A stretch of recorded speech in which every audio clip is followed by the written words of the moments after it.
līdzatkarīgajiem ir ļoti zems pašvērtējums. Viss tas, kas notiek dzīvojot kopā ar atkarīgu cilvēku, vēl vairāk to pašvērtējumu pazemina.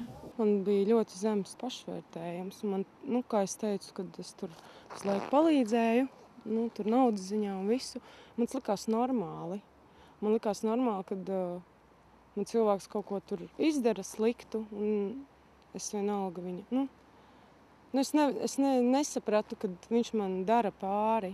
Līdzatkarīgais uzskata, ka labāk par citiem zina, kā visiem ir jādzīvo. Atkarīgā kontrolē un ietekmēšanai tiek izmantoti dažādi līdzekļi. Nezinu, pēdējo gadu, 2 laikā mēs ar māmu esam dažādos veidos centušies runāt par labam.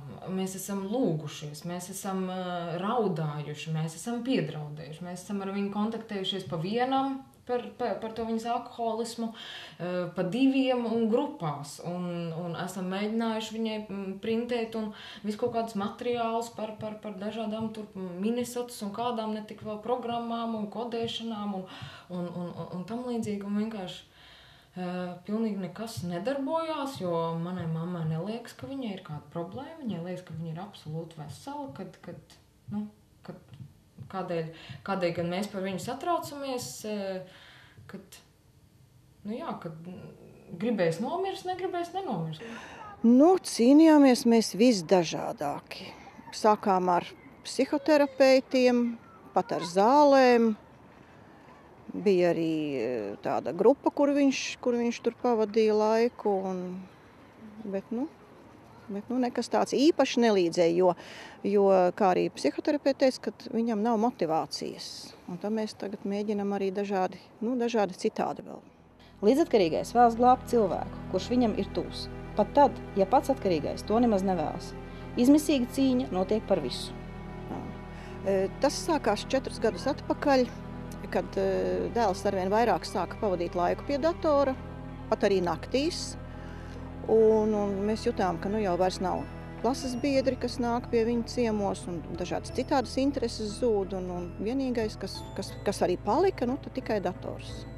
Un šī cīņa notiek vienatnē, izmisumā un uz spēku izsīkuma robežas. Neusticēšanās citiem liedz iespēju ieklausīties otrā un pieņemt palīdzību. Līdzatkarīgais nejūtas droši, netic, ka tas, ko viņam piedāvās, tiešām palīdzēs.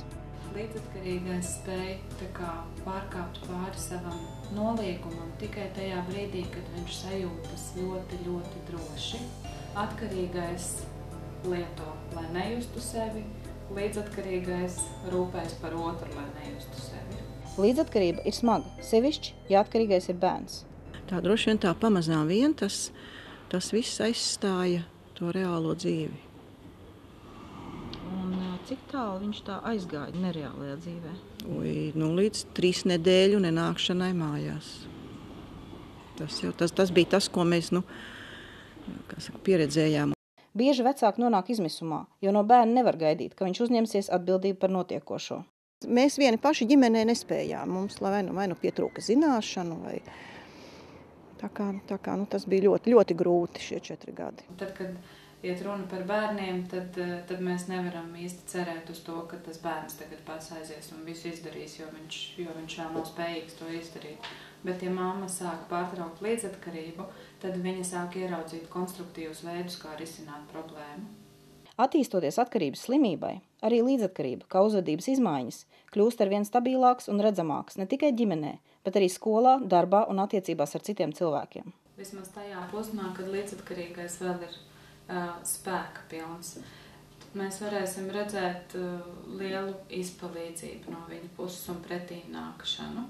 Darbā viņš būs tas, kurš parasti ir visilgāk un uzņemas visu kolēģu pienākumus, kad viņi viņam paprasa. Procesa gaitā es noprotu, ka, man nervozitāte, mans perfekcionisms ir nevis manas dabiskas īpašības, bet tās ir radušās vienkārši šo pēdējo 5-6 gadu laikā, kopš mamma dzer, un tā ir vienkārši mana kaut kāda dabiskā aizsarga reakcija šai, pēc būtības nenormālajai situācijai. Ja skatāmies tālāk, tad viņam būs ļoti grūti atteikt kaut ko, pateikt, nē, zini, es šodien negribu to darīt, vai tas nav man jādara. Viņš noteikti būs neizlēmīgs, viņš būs nomākts, raudulīgs, satraukts. Liela nozīme līdzatkarīgā dzīvē ir bailēm. Tās ir vispārējas bailes par nākotni, par sevi, par atkarīgo, bailes izdarīt kaut ko nepareizi, bailes izrādīt savas jūtas. Ir ļoti lielas grūtības līdzatkarīgajiem uzņemties atbildību, teiksim, par negatīvajām jūtām, kuras viņš kādam citam ir izraisījis. Līdz ar to, kad savas jūtas ir noslēgtas, ir būtībā ļoti grūti izveidot patiesi emocionāli atklātas attiecības ar otru cilvēku, jo nevar izveidot saikni, kaut kas iekšā ir jāsargā visu laiku. Līdzatkarība, ja netiek ārstēta, progresē. Tā veicina arī fiziskas saslimšanas, un pienāk brīdis, kad vairs nav spēka cīnīties. Viņam vairs nav spēka, un kad viņš kļūst par tās situācijas gūstekni, viņš nespēja vairs neko padarīt lietas labā, bet viņš nespēja arī izrauties no tās situācijas. Un tad viņš ir kļuvis no glābēja par upuri. Līdzatkarīgā ģimenē visi dzīvo ārkārtīgā saspringzinājumā, noliegumā un nedrošībā. Tādēļ katrs, kurš ir ierauts šajā drāmā, spiests iekļauties kādā lomā. Pats svarīgākais, kas par lomām līdzatkarīgā ģimenē, ir jāsaprot, ka katra loma veidojas tā, lai varētu izdzīvot situācijā, lai varētu adaptēties viņām. Līdz ar to katra loma veidojas tā, ka būtībā palīdz uzturēt to problēmu, kas ir tajā ģimenē. Dzīvot līdzatkarībā, tā ir tāda lēna pašnāvība, absolūta sevis pamešana, novārtā nerūpēšanās par sevi, sevis iznīcināšana. Man vispār galvā bija tikai viņš. Man bija svarīgi, ko viņš domā, ko viņš jūt, vai viņam būs labi, vai viņš nespēlēs. Es tur staigāju pie visādiem dziedniekiem, meklēju, kur viņam palīdzēt. Un īstenībā viss man dzīve un viss ikdiena, pa dienu es strādāju, un pēc tam es visu laiku domāju, kā viņam palīdzēt. Un priekš sevis man vispār nekāds laiks neatlika. Līdzatkarības pārtraukšana ir sākums arī atkarības pārtraukšanai. Tad, kad ir pārtraukts atgūtais loks, tas nozīmē, ka atkarīgajiem beidzot ir jāsāk ieraudzīt savas lietošanas negatīvās sekas. Man vairs nav sieva, kas piezvan uz darbu un pasaka, ziniet, viņš šodien ir apslims un nebūs darbā. Man vairs nav neviens, kas nomaksā manus rēķinus. Es esmu vienkārši spiests ieraudzīt tās ziepes, ko es sadaru dzērumā. Un tad, kad man ir šīs ziepes, ko es beidzot ieraugu, man rodas motivācija kaut ko mainīt.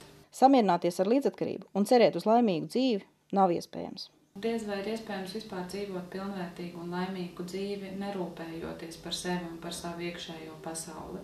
Pastāvīgi būs vilšanās sajūta, būs neapmierinātības sajūta, ilgas pēc kaut kā. Visu laiku kaut kas traucēs un grauzīs iekšā. Līdzatkarībā var paiet daudz gadi, bet noteikti pienāk brīdis, kad līdzatkarīgais apzinās viss, tālāk tā vairs nevar turpināties. Ja nebūtu tāds ļoti krass mammas atkarības sāsinājums, šis pašnāvības mēģinājums, tad es domāju, ka